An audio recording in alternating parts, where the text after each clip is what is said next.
Salut tout le monde, c'est Melvin, j'espère que vous allez bien. Je vous retrouve aujourd'hui pour une nouvelle vidéo dans laquelle je vous racontais comme d'habitude deux histoires qui font bien flipper. Pas grand chose à vous raconter aujourd'hui, si ce n'est que la deuxième histoire c'est ma préférée. Est-ce que tout le monde s'en bat les couilles? J'ai bien l'impression, mais ça me faisait plaisir de vous le dire. Je pourrais bientôt vous annoncer alors c'est pas un projet, mais la chose qui va arriver prochainement. Je vous le rappelle, j'aurai besoin de votre aide, il faudra qu'on soit une équipe. Encore un tout petit peu de patience et normalement je peux vous en parler d'ici, je dirais grand maximum 2 semaines et demie. Peut-être 3 semaines, mais je pense pas. Voilà, je pense qu'on va pas blablater plus que ça. Éteignez la lumière de là où vous vous trouvez et on est parti pour la première histoire. Cette première histoire, mes amis, c'est celle d'Antoine. Antoine a 26 ans et depuis le début de l'année, il s'est trouvé une petite passion. Cette passion, c'est le théâtre et d'ailleurs, il a intégré depuis le début de l'année une troupe amateur. Assez vite, dès le début, il remarque qu'il y a un autre comédien avec qui le contact, il est un petit peu plus froid que les autres. Alors, on se calme, c'est rien de dramatique, mais c'est des regards qui durent un petit peu plus longtemps, des silences assez malaisants quand Antoine arrive dans la pièce, ou parfois des réponses très sèches lorsqu'il pose une question. Au début, Antoine, il y prête pas trop attention parce que dans un groupe, c'est normal qu'il y ait des gens qui s'entendent peut-être un petit peu moins bien. Et globalement, lui, avec les autres membres, ça va. Il y a une fille avec qui il s'entend très bien. Ils discutent beaucoup, que ce soit en vrai ou par message. Et depuis le début de l'année,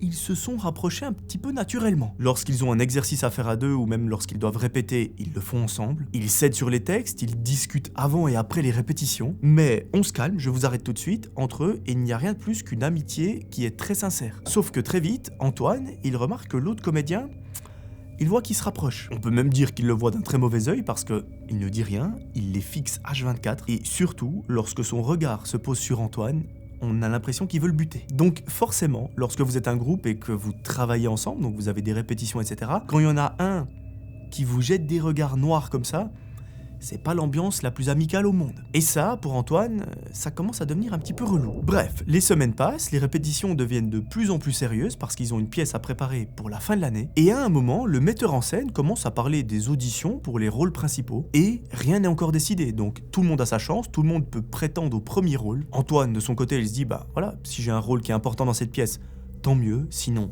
c'est pas grave, il n'y a pas des millions à la clé. Donc, il en a rien à secouer. Lui, il fait ça pour le plaisir, pour la passion, pas pour la reconnaissance. S'il l'a, c'est mieux. S'il l'a pas, c'est pas un drame. Bon, lui, c'est une chose, mais l'autre comédien, c'est tout l'inverse. Ça veut dire que lui, il parle beaucoup du rôle principal. Chaque fois qu'il glisse une phrase, c'est pour faire référence à ça, en mode « je suis un petit peu le best, je suis le meilleur, prenez-moi ». Et vous savez, il a un petit peu cette attitude de pseudo-leader, dans le sens où il essaye de prendre les devants, mais ça marche pas vraiment. C'est quelqu'un qui s'aime beaucoup, dans le sens où il se met souvent au centre, c'est lui qui prend la parole, il parle plus fort que les autres, et n'importe qui voit que ce mec, il veut absolument le rôle principal, et s'il l'a pas, c'est la fin du monde. Quand les auditions arrivent, forcément tout le monde est un petit peu plus tendu, c'est un petit peu la panique chez certains. Antoine répète chez lui, il se concentre, il relit ses scènes, et le jour J, il arrive bien préparé. Mais même avec ça, il y a quand même un peu de stress. Il fait ce qu'on lui demande, il en fait pas plus, ni moins, vraiment pile ce qu'on lui demande. Ensuite, il y a tous les comédiens qui passent, y compris le mec un petit peu chelou. Les auditions se terminent et le metteur en scène, lui, il prend quelques jours pour faire son choix. Un soir de semaine, notre ami se rend à la répétition et là, le verdict tombe. La personne qui aura le premier rôle de cette pièce, c'est notre ami Antoine. Bravo Antoine, on est fiers de toi, on est extrêmement heureux. Le prof détaille et explique son choix en disant qu'il a bien mérité ce rôle parce qu'il est toujours présent en cours. Il est jamais arrivé en retard, ne serait-ce que d'une seconde, il est toujours très régulier et surtout, il a une façon de jouer les pièces qui est incroyable. Pour essayer de rassurer les personnes qui n'ont pas eu le rôle principal, il leur dit, bah voilà, vous avez un niveau qui est très proche de celui d'Antoine, c'est pas que vous êtes nul, mais sur la durée, je pense qu'Antoine, lui, il mérite vraiment ce rôle. Bon, notre ami, il est content, c'est pas non plus la meilleure nouvelle qu'il ait eue de sa vie, parce que, comme je vous l'ai dit, il s'en fout un petit peu. Il saute pas au plafond, mais il remercie quand même le mec de l'avoir choisi. Et c'est bon, la nouvelle est passée, il va pas en parler pendant plusieurs jours. Par contre, il y a un truc qu'il remarque du coin de l'œil, c'est que le mec, donc l'autre gars de la troupe, il a un petit peu de travers. Il dit rien, il a le poing serré, vraiment on a l'impression qu'il va exploser. Et ça se voit sur sa tête que il est un petit peu dégoûté. Mes amis, à partir de là, dites-vous que l'ambiance, elle était déjà pas très sympa.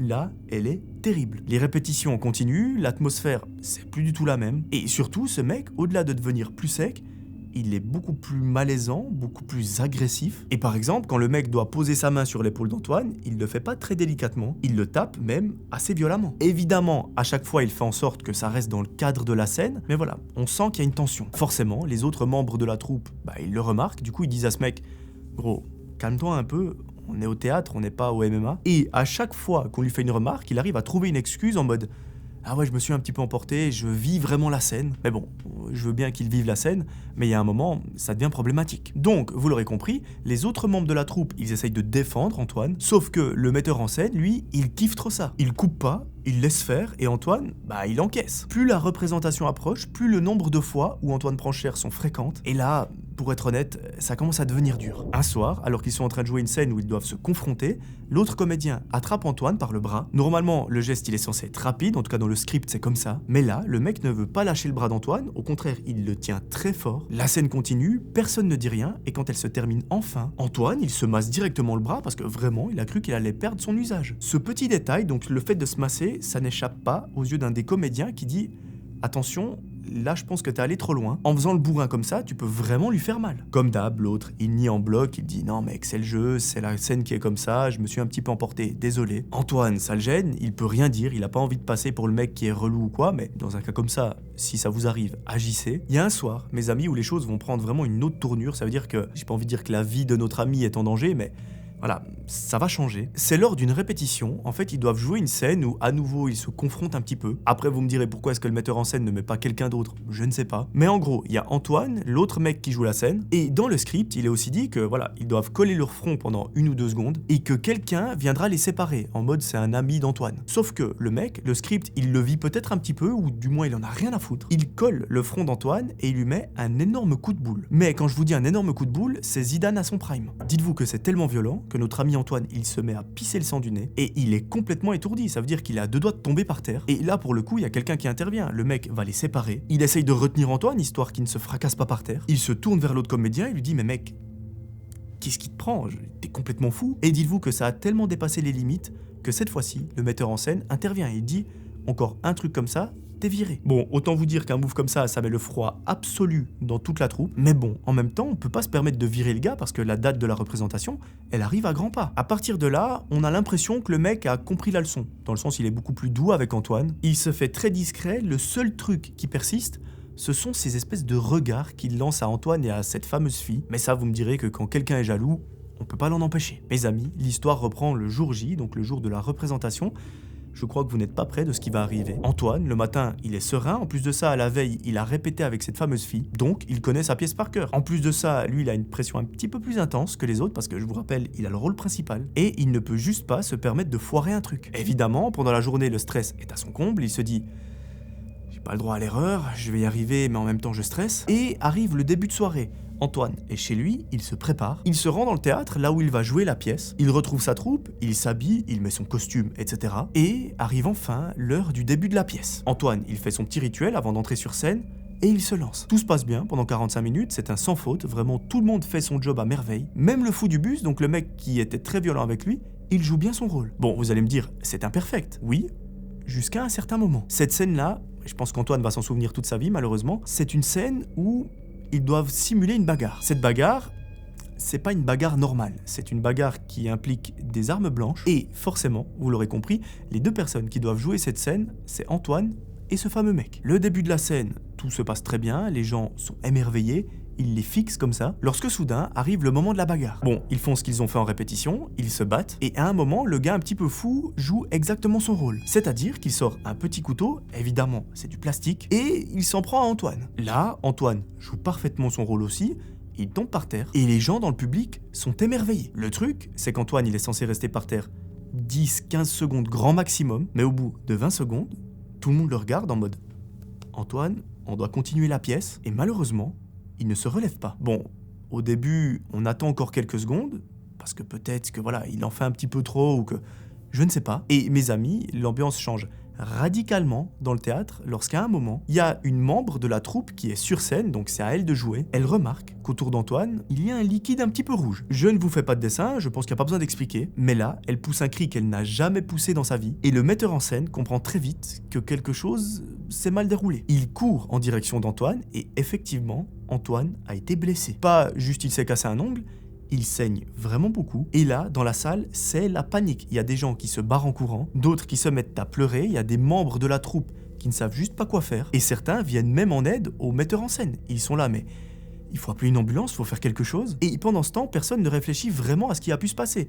Le seul objectif, c'est de faire en sorte qu'Antoine soit en bonne santé, enfin, dans le sens que ça ne s'aggrave pas, et de le mettre hors de danger. Très vite, une ambulance arrive sur place, ils prennent en charge notre ami, qui d'ailleurs est dans un sale état, et quelques minutes plus tard, c'est la police qui arrive sur les lieux. Là, évidemment, ils interrogent le plus de personnes possible parce qu'ils veulent des réponses, et après analyse de tous les objets qui ont été utilisés pour la scène, ils remarquent que le couteau qui à la base devait être en plastique était en fait un véritable couteau, donc qui coupe vraiment et qui peut planter n'importe qui. Le premier réflexe des enquêteurs, c'est de mettre la faute sur le metteur en scène. C'est lui qui était chargé de préparer les objets, donc forcément, pour eux, il y a eu négligence de sa part. Sauf que nous, on a vu les choses depuis le début, et je pense que vous avez la même théorie que moi. Et d'ailleurs, on n'est pas les seuls, parce que certains membres de la troupe vont discuter avec les enquêteurs, mais c'est pas le metteur en scène qui s'est trompé, c'est ce fou du bus qui a volontairement remplacé le couteau par un vrai parce qu'il n'en pouvait plus de notre ami Antoine. Comment est-ce qu'il s'est fait griller? Concrètement, c'est très simple. En fait, il n'avait pas vu qu'à l'entrée du théâtre, il y avait une caméra de surveillance et on le voit faire un petit move à côté d'une caisse là où il y avait les objets, en mode prendre un objet et le remplacer par quelque chose. D'ailleurs, même si admettons on l'avait pas vu, il a fini par avouer les faits et quand il explique les raisons qui l'ont poussé à faire ça,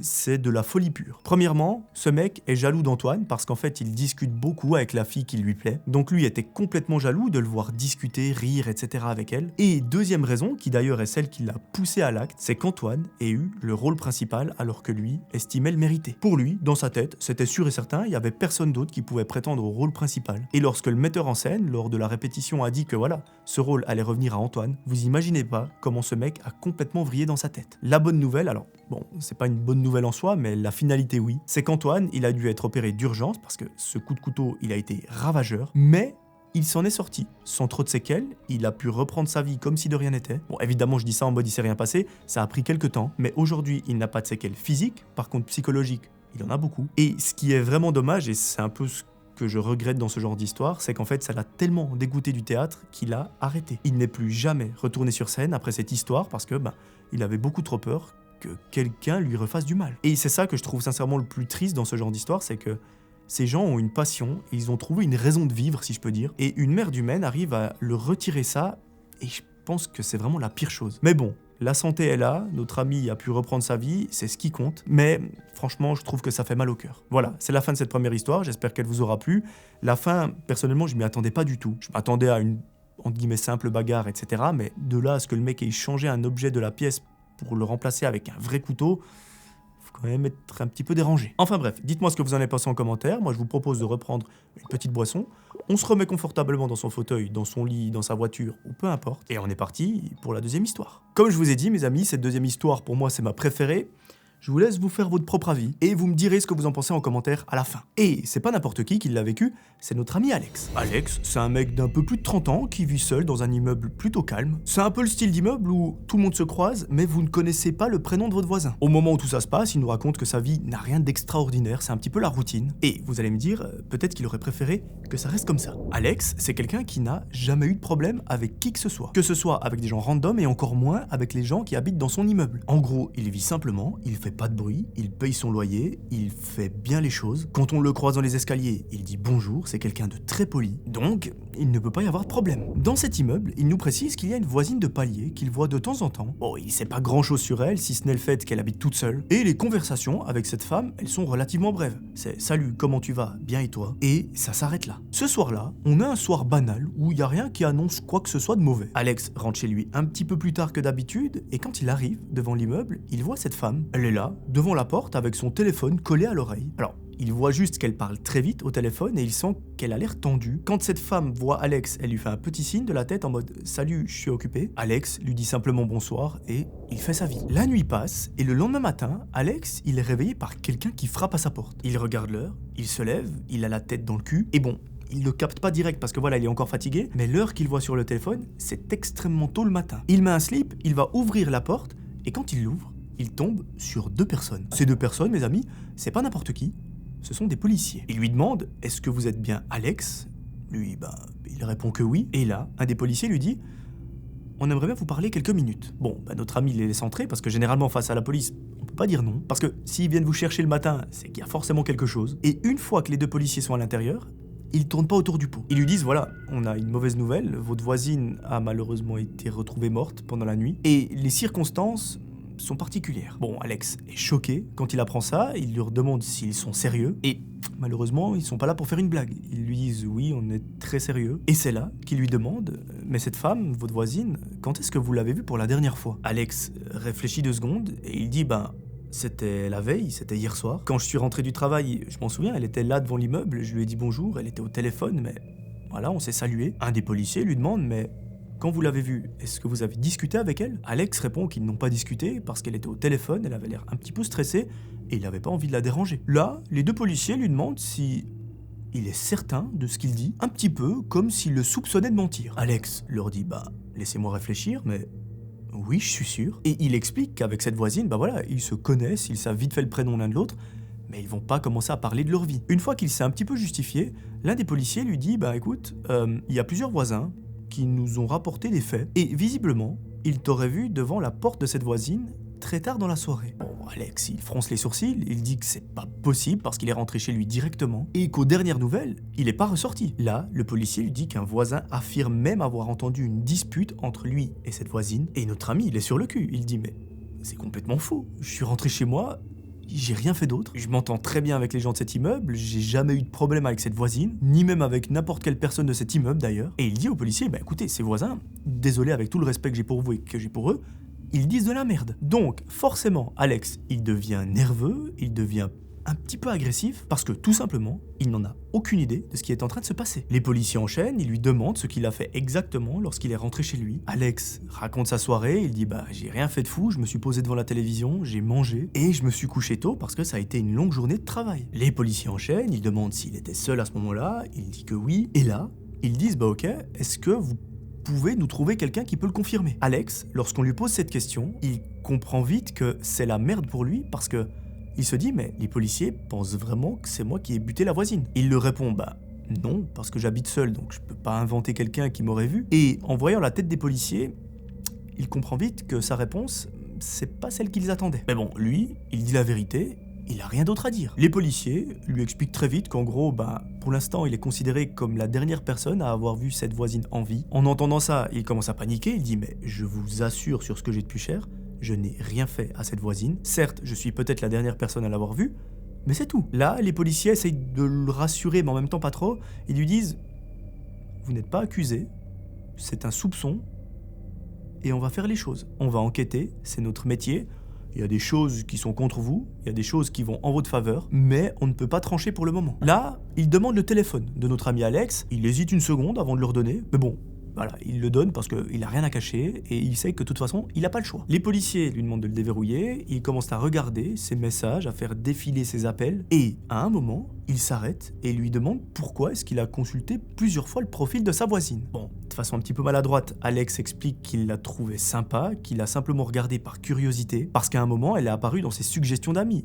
Rien de plus. Quand il voit le policier noter ça sur une feuille, il sait qu'il est dans la merde parce que c'est vrai qu'une personne qui va consulter plusieurs fois le profil de sa voisine, ça peut être un petit peu suspect quand cette même voisine se fait buter. Mais bon, de nouveau, c'est la vérité. Bon, le temps passe, Alex, il perd la notion du temps, il sait pas si les policiers sont là depuis 1 heure ou 4. Et là, à un moment, il y a un des agents qui lui dit écoutez, vous serez probablement convoqué ces prochains jours pour venir au poste, et on va devoir faire une vraie audition dans les règles de l'art. Bref, après 2 bonnes heures à être là, la police part de chez lui, mais la tranquillité ne va pas durer très longtemps, parce qu'elle revient en fin d'après-midi. Là, ils toquent, ils disent à Alex « Bonjour, suivez-nous ». Notre ami prend sa veste, il prend ses clés, et une fois arrivé au commissariat, les policiers, ils sont plus autant gentils que le matin. Ils sont même très froids, très secs, ils lui reposent plusieurs fois les mêmes questions. Et puis, à un moment, un des policiers entre dans la pièce avec un sac en plastique transparent, et à l'intérieur de ce sac en plastique, il y a un objet. Alex, il se croit dans Cluedo, il comprend pas tout de suite ce qui se passe. Et là, le policier lui pose le sachet en plastique devant lui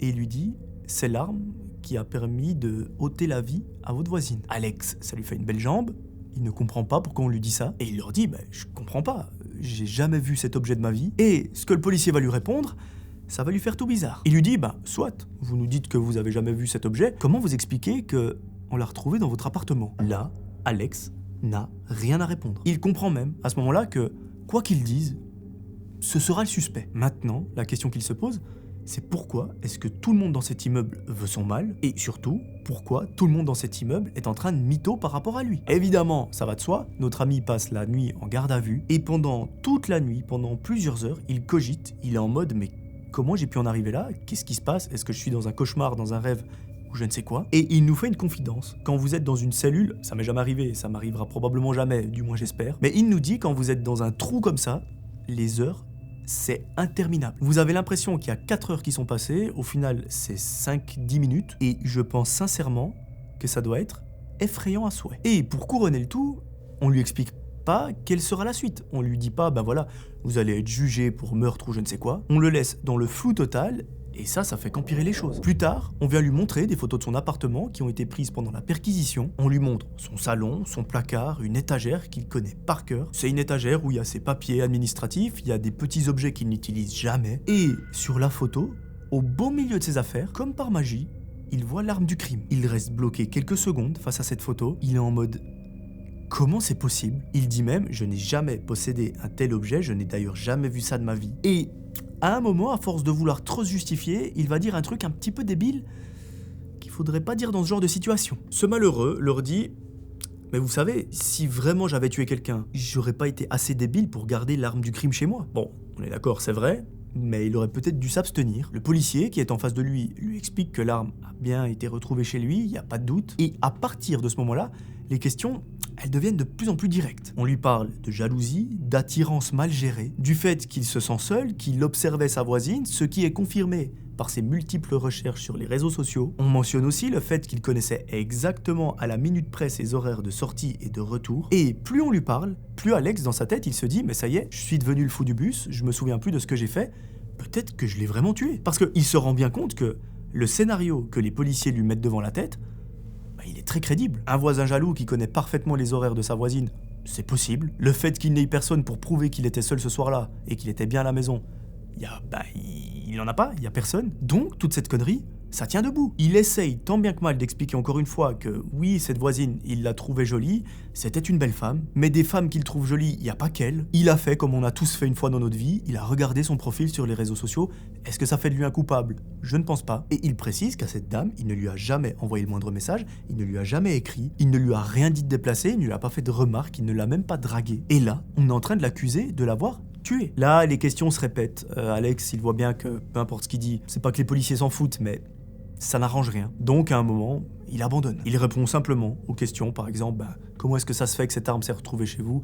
Il dit, je sais pas. Et voilà, c'est sa seule réponse, parce qu'il ne peut juste pas inventer quelque chose qu'il n'a pas fait. Après ça, après un interrogatoire qui a duré des heures et des heures, on lui annonce qu'il va être présenté à un juge et que la détention provisoire est envisagée. Ça lui paraît tellement lunaire et tellement absurde qu'il sait même pas quoi dire. Il est en mode, ainsi soit-il. Quelques minutes plus tard, il est placé en détention, on lui retire toutes ses affaires personnelles et on le conduit dans une cellule qui est partagée avec un autre homme. Alex se pose sur son lit, il regarde le mur et il se dit mais comment ma vie a pu basculer en 24 heures? Et il ne sait juste pas quoi faire ni même quoi penser. Les heures passent, lentement, il fixe le mur, il repense au hall de l'immeuble, à sa voisine qui était devant en train de téléphoner et à cette fameuse phrase qu'il lui a dite lorsqu'il l'a vue.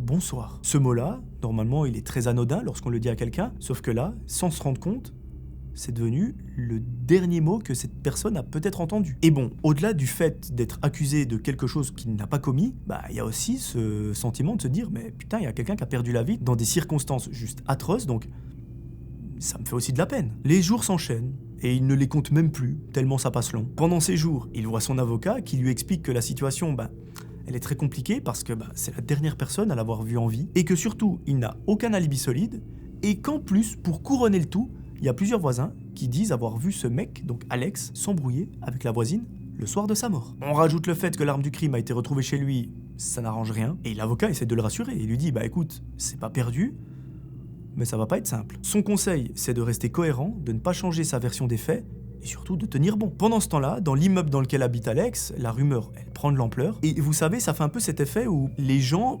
commencent à trouver des explications. Dans le sens, il y en a qui ne connaissent pas vraiment Alex, qui disent mais c'est vrai que ce mec, j'ai toujours trouvé son regard bizarre, ou ils essayent de lui trouver des défauts. Il y en a même qui vont raconter à la police qu'ils l'ont déjà vu traîner dans le couloir tard le soir à faire des trucs bizarres, alors que je vous le rappelle, notre ami n'a jamais fait ça. Au bout de plusieurs semaines, donc c'est une éternité quand vous êtes en prison, on vient le chercher et on lui dit qu'il va être entendu à nouveau parce qu'un élément est apparu. Bon, Alex, il s'est fait à l'idée que voilà, il était coupable, il n'a même pas d'espoir en fait. C'est un peu comme s'il avait une étiquette sur le front avec écrit meurtrier en grand, et voilà, il s'y est fait. Il se pose sur la chaise, il est prêt à répondre aux questions, et quand il voit les policiers, il a une impression. Cette impression, c'est de se dire, mais je sais pas, ils ont l'air un petit peu moins agressifs, un peu moins secs, c'est bizarre. Et là, très vite, on lui parle des images du parking de l'immeuble qui ont été réanalysées et réanalysées, image par image pendant des heures et des heures d'enregistrement, et on lui explique que grâce à certaines techniques, on a pu augmenter le contraste de l'image. Grâce à tout ça, on y voit une forme noire, donc vraiment très sombre, qui rentre dans l'immeuble bien après lui, qu'il tape le code, et tout ça se passe à une heure où tout le monde est en train de dormir. On précise aussi à Alex qu'on a pu retracer le parcours de cette personne, et qu'on n'a pas retrouvé ses empreintes sur le digicode, mais bien avant, dans le parking. Là, c'est pas fini, on apprend à Alex que cette personne, visiblement, elle habite dans l'immeuble, et qu'il connaissait très bien cette fameuse voisine. Bon, Alex, je vous rappelle, il s'est fait à l'idée d'être coupable, il écoute sans trop réagir, parce que ça fait des semaines qu'on essaye de le faire avouer quelque chose qu'il n'a jamais fait, et les policiers lui disent, bah écoutez, maintenant vous n'êtes plus le seul suspect, on a ce mec qui est quand même particulier, et bon, Alex, bah voilà, il dit, ok, bah, faites votre taf, trouvez le coupable. 3 jours plus tard, mes amis, on annonce à Alex qu'il va être libéré. Bon, là, c'est le soulagement, l'incompréhension, enfin, vous imaginez l'état dans lequel il est. Certes, il est libre, il fait ce qu'il veut. La question de savoir qui a tué cette personne, pourquoi, et qu'est-ce qu'elle a fait pour mériter ça, on ne sait pas. Et ça, étant donné que c'est une personne qu'il a vue fréquemment, bah ça lui pèse beaucoup. Et surtout, il y a une question, et je pense que c'est la pire des questions, comment est-ce que cette arme s'est retrouvée chez lui? Bon, il sort de la prison en étant officiellement libre, on lui rend ses affaires, son porte-clés, son téléphone, on lui fait signer tout un tas de papiers, et on lui explique rapidement que son nom est retiré complètement du dossier, que l'enquête, elle n'est pas terminée, elle continue de se poursuivre, mais que tous les éléments à charge contre lui, eh bien, ils sont abandonnés. Bon, bah ça lui fait une belle jambe. Quand il arrive devant son immeuble, Alex, il avance jusqu'à l'ascenseur. Et là, il croise une voisine, donc une autre voisine malheureusement, qui s'arrête lorsqu'elle le voit. L'ambiance est particulière, elle hésite une seconde, elle baisse les yeux sans même dire bonjour. Alex, il ne dit rien non plus parce qu'il a compris que tout le monde veut son mal dans cet immeuble. Il rentre dans l'ascenseur, il appuie sur son étage, mais avant que les portes se verrouillent, la voisine met sa main pour l'empêcher et elle dit à Alex « Je savais, moi, que ce n'était pas vous. Ce mec... il a essayé de monter la tête à tout le monde. » Notre ami comprend pas vraiment ce que cette femme essaye de lui expliquer et il lui dit « Mais, pardon ?» Et cette voisine, elle explique que l'homme qui a été arrêté aujourd'hui, celui qui est entré dans l'immeuble, eh bien, c'est lui qui a lancé la rumeur concernant Alex. Il a dit en gros qu'Alex et cette femme s'étaient pris la tête, que possiblement ils se fréquentaient, et cette espèce de chacal, il est allé voir tous les voisins en disant ça. Évidemment, les gens n'ont pas cherché à réfléchir plus que ça, ils l'ont cru, et du coup, tout le monde s'est retourné contre lui. Alex, il se contente simplement de dire merci à cette femme, il rappuie sur le numéro de son étage et il rentre chez lui. Une fois arrivé dans son appart, il pose ses clés, il regarde autour de lui, il fait quelques pas, il ouvre les placards, les tiroirs et il vérifie que tout est bel et bien en ordre. Bon, il nous explique aussi que c'est très bizarre de rentrer chez soi après avoir passé quelques semaines en garde à vue, enfin pas que de la garde à vue mais même de la prison. Et autant vous dire que les jours suivants, bah ils sont quand même assez particuliers. Notre ami reprend le travail mais il sent que quelque chose cloche parce que certains collègues sont au courant de cette histoire. Il lui pose pas de questions, mais voilà, il sent qu'il y a un malaise qui s'est installé, et lui, il essaye de faire comme s'il n'y avait rien, et simplement de faire son taf. Dans l'immeuble, il y a certains voisins qui le croient, d'autres qui sont encore persuadés que c'est lui qui l'a tué, au point où lorsqu'ils le voient dans le couloir, ils partent en courant dans une autre direction, et il y en a même qui le regardent comme si c'était le pire tueur en série que l'histoire ait connu. Bref, un soir, alors qu'il vient de rentrer du travail, Alex remarque un détail qui le fiche sur place depuis l'extérieur de l'immeuble. La fenêtre de son salon est entrouverte alors qu'il est sûr et certain qu'il l'a fermée. Il n'y a pas de doute, depuis cette histoire, il ferme toutes les entrées, toutes les fenêtres, etc. Il court chez lui, il regarde ce qui se passe, et au début, il pensait s'être fait cambrioler. Pas du tout, il y a tout qui est en place, et à ce moment-là, il se dit, mais putain, comment cette arme a pu se retrouver là? Pourquoi est-ce que ma fenêtre est ouverte actuellement? Il y a tout qui se mélange. Le truc, c'est que cette fameuse question, les policiers n'y ont jamais répondu. Sauf que notre ami, il s'est fait un peu sa propre enquête. En voyant sa fenêtre ouverte, il s'est dit, mais peut-être que elle se ferme mal, ou que le mec a réussi à la forcer, qu'il a déposé l'arme chez moi pour qu'on m'accuse moi. Sauf que les policiers, en vérifiant l'état de la fenêtre au moment de la perquisition, il n'y avait rien, il n'y avait pas de traces. Vous l'aurez compris, c'est une histoire où on n'a pas vraiment de réponse, c'est-à-dire que cette arme, comment elle s'est retrouvée là, On n'a pas une théorie officielle. Je pense que la meilleure des théories, c'est le mec qui s'est introduit chez Alex pour poser l'arme. Depuis combien de temps est-ce qu'il préparait ça? On ne sait pas. Pourquoi est-ce qu'il a ôté la vie de cette voisine? On ne sait pas. Et surtout, il se dit, mais admettons, la caméra de sécurité du garage n'avait pas enregistré ce soir-là, mais j'aurais fini mes jours en prison. Vous l'aurez compris, dans sa tête, c'est le chaos absolu, parce que sa vie a failli basculer en quelques secondes, quelques heures. Heureusement qu'il y avait une foutue caméra de surveillance dans le garage, parce que ça aurait pu basculer de façon dramatique. Et pour lui, bah voilà, il y a toujours cette question à laquelle il n'aura jamais la réponse. Pourquoi cette femme a perdu la vie? Pourquoi ce gars est passé à l'acte? Pourquoi est-ce qu'il a essayé de faire en sorte que ce soit Alex qui soit accusé et pas lui? Enfin, ça vous me direz, c'est normal, parce que on veut toujours se dédouaner. Mais malheureusement, toutes ces questions, on n'aura jamais la réponse. Voilà, c'est la fin de cette deuxième histoire, j'espère qu'elle vous aura plu. Moi, personnellement, c'était ma préférée. Après, quant à sa véracité, je ne sais pas. Pour moi, il y a beaucoup de choses qui me mettent un petit peu la puce à l'oreille. Je me dis, les images de caméras de surveillance, c'est normalement Enfin, si j'étais policier, c'est la première chose que j'irais vérifier vraiment en détail. Pourquoi est-ce qu'Alex n'a pas eu de réponse? Je ne sais pas, parce que, après, je sais pas comment ça fonctionne dans les services comme ça, mais vous êtes impliqué quand même en tant que meurtrier dans une histoire, on vous acquitte, mais j'imagine que vous devez quand même être tenu au courant de ce qui s'est passé, de la vérité. Enfin bref, je sais pas comment ça se passe dans ce cas-là, je suis pas policier, je ne travaille pas dans la justice. Dites-moi vous, ce que vous en avez pensé en commentaire. Moi j'ai trouvé que c'était une histoire sympa à raconter. Quand je dis sympa, attention, il y a quand même quelqu'un qui a potentiellement perdu la vie, hein, on se comprend. Mais dans le sens que ça faisait un bon thread d'horreur. Et je pense que c'est bien de le rappeler, les histoires que je raconte sur la chaîne, on les trouve sur internet. Rien ne m'empêche, moi, d'aller écrire une histoire, de vous écrire une histoire alors que vous ne l'avez jamais vécue. Mais même si, admettons, cette histoire elle est fausse, probablement qu'une telle chose s'est déjà passée dans le monde. Donc bon, on prend ça avec des pincettes, l'idée c'est pas de se faire peur, etc. Enfin, vous me direz c'est une chaîne d'horreur, oui, mais c'est de passer un bon moment avant tout. Et si la vidéo vous a provoqué cet effet, pour moi, c'est une réussite. Voilà, moi je crois que je vous ai tout dit, je vous propose de vous retrouver très rapidement pour un nouvel épisode. D'ici là, c'est peut-être pas une si mauvaise idée que ça, d'installer une caméra de surveillance dans son garage. Moi j'aimerais que vous preniez soin de vous, c'était Melvin, ciao tout le monde.